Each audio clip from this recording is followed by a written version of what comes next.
Hello and welcome to week 4 in the psychology of personality. We're going to be going into a couple chapters here. We spent some time with Freud directly, and now with chapter 5 we're going to look neo-Freudism, like the continued influence and individuals who built on the career of Freud, primarily his daughter Anna Freud and some other characters. And then we're going to go into chapter 6. And we're going to be introduced to Karen Horney and Erich Fromm. Now, for Chapter 5, the discussion has a lot to do with the work of Anna Freud. This was the only one of Freud's children who became a psychoanalyst. To do psychoanalysis, you also have to be analyzed. You have to go through that procedure yourself.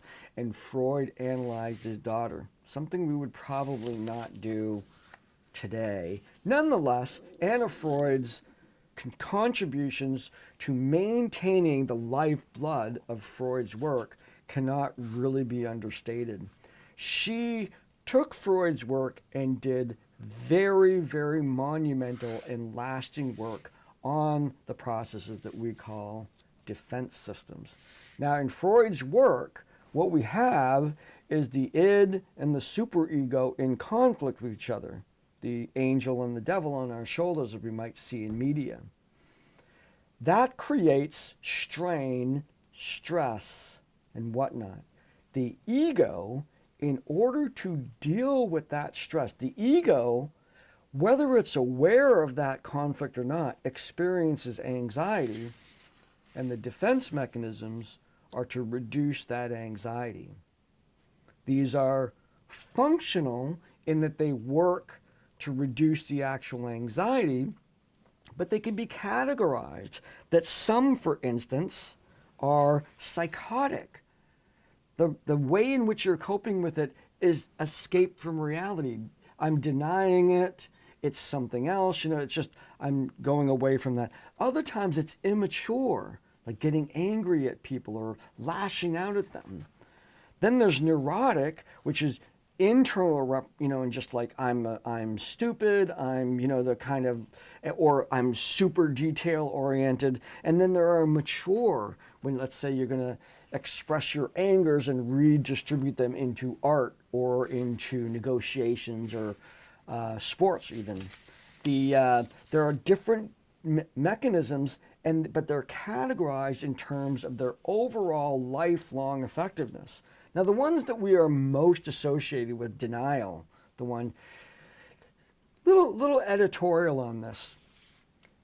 Denial, we see the word denial being used in a lot of places. And one of the places that we see it is actually in Elizabeth Kubler-Ross's stages or phases of the death process. So the first one being denial. Not true. It's interesting that denial appears in that particular theory, because in that particular theory, it's considered functional.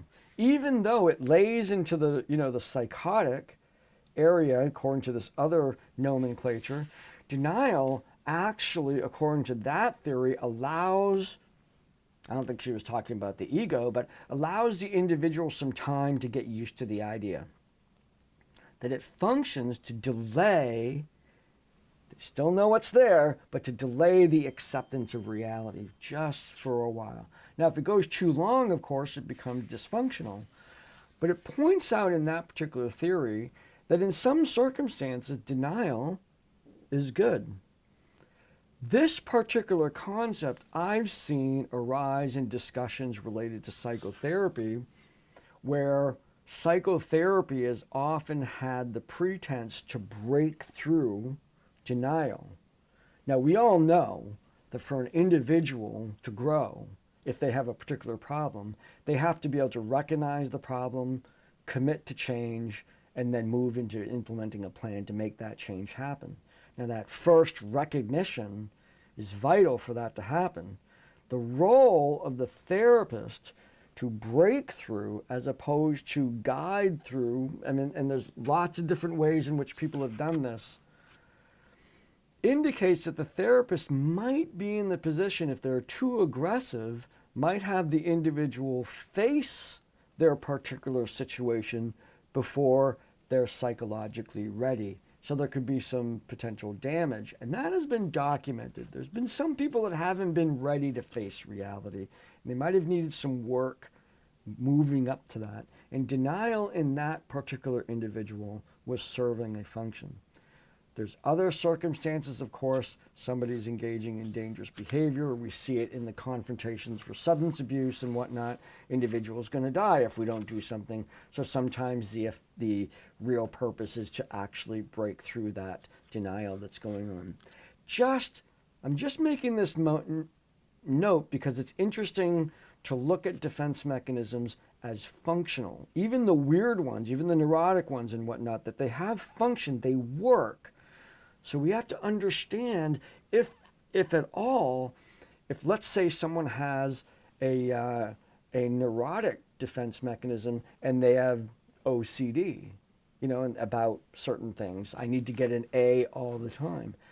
We might need to replace that neurotic behavior with something else that also produces the same sort of sense of security and reduction of anxiety than the OCD did. So just understanding that some of these things that we see as abnormal are functioning. And in order to help individuals overcome the negative aspects of engaging in abnormal behavior, we might have to find another type of behavior that serves the same function as defense mechanisms. So just something to put out there. So that's that was Chapter 5 discussion. Sorry, I'm looking at my little guide here. Chapter 5 quiz introduces or asks you to reflect upon another concept in Neo-Freudism, and that's object relations theory. Now, this has a lot to do with the developmental stages that Freud talks about, which of course are very, kind of wiggy and controversial. The oral, anal, phallic stages, those kinds of things of psychological or psychodynamic pleasure seeking, and those kinds of things. But we do attach to things. We attach to our parents, and in the process of what Freud talked about, separation, individuation, there's a release of that attachment and then an attachment onto something else. And those processes of moving our psychodynamic attachments from one to the other, selecting good attachments, all this research really pertains a lot to spouse selection, how we go about picking the people we want to spend our lives with, or partner or friend selection, and those kinds of things, and how that can go awry because we don't pay enough attention to object relations theory. Very, very cool stuff, as long as we don't go down the slippery slide into some of the stuff that really doesn't hold a lot of water. The theories themselves are really, really useful in discussing how we make some of these decisions. Chapter 6, as I said, introduces Karen Horney and Erich Fromm. And in Chapter 6 Discussion A, we're looking at Karen Horney's concept of compliant, aggressive, and detached personalities. And I want to make a little jump here. This is a class on personality. So these are personality types. You may have encountered the concept of compliant, aggressive, and detached if you've ever studied negotiation skills or conflict resolution skills. You'll often see there's actually 4 there. You'll see something like compliant. I'm going to let people walk all over me. I'm going to be aggressive and get my way. I'm going to be detached and have no emotion, don't care. And then there's like the negotiator, the most positive one, the ability to come to some sort of shared resolution. It's important to recognize these as not that. These are personalities. So personality, as we discussed way early in this class, is a generally consistent form of behavior across situations. We can all be compliant, aggressive, and detached. And we can be good negotiators and work for compromise. But what's our general sense of self? That's what Karen Horney is talking about in there. Now, Erich Fromm has a lot to do with meaning. man's search for meaning, and that's of course people's search for meaning, humanity's search for meaning. What is this all about? Moving into and returning to some of the deep philosophies of psychology. And in discussion B, I'm asking you, is freedom itself, is that a problem? And what Fromm really brought front and center is that too much freedom might not be good. There is such thing as discipline. Now, we're free to think whatever we want, but almost every aspect of human growth requires a level of commitment and a level of discipline, where you're narrowing things. You're purposefully committing yourself to a pathway that is restrained. You don't have, that doesn't mean you have to push it on anybody. It doesn't mean that you have to like people pushing it on you. But if someone chooses, let's say, to follow a particular religious path, that path is defined by its restricted worldview. You're limiting the choices. You're limiting, quote unquote, what you would see as freedoms of thought to entertain everything, but the discipline of that actually contributes to growth. So I'm asking you to contemplate that balance between being open to ideas, but then ultimately choosing your own path, your own cosmology maybe, and following a scripted pathway that wise individuals have put together, and that discipline. Let's say, we can pick something as simple as getting in shape.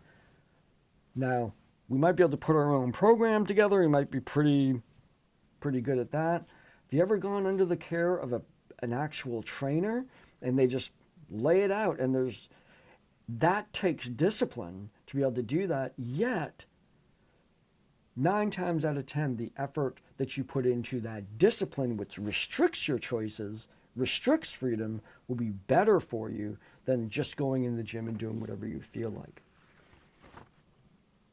Discuss. Then we look at the last quiz, chapter 6 quiz. We look at the concept of self-realization, which it's sort of like Abraham Maslow's self-actualization, the desire for perfection, ambition, and triumph. And just you to do some introspection about what aspects of your life, what aspects of your personality do you think have developed with those particular goals in mind? Perfection, ambition, and triumph. Sharing that with me in terms of expressing this particular perspective of personality. So as always, I look forward to the discussions. They've been great. The assignments, they've been great. I'm on grading. This is good. I sometimes fall behind, and that's my ambition for this particular semester, is to really stay on grading. So make sure when I do grade something, and I know most of you are doing this, go in and read the comments anyway. It's one of my only opportunities to praise your work, to show what can be where the growth can happen, and that's kind of closes the loop on each one of these assignments. So make sure you go in and read the comments, or if it's an assignment, actually mark up the paper itself with comments and little marks to say I've read that and give you kudos on what you've done well. So make sure you close the loop on those things. So I look forward to seeing all you folks in the discussions, and have a great week.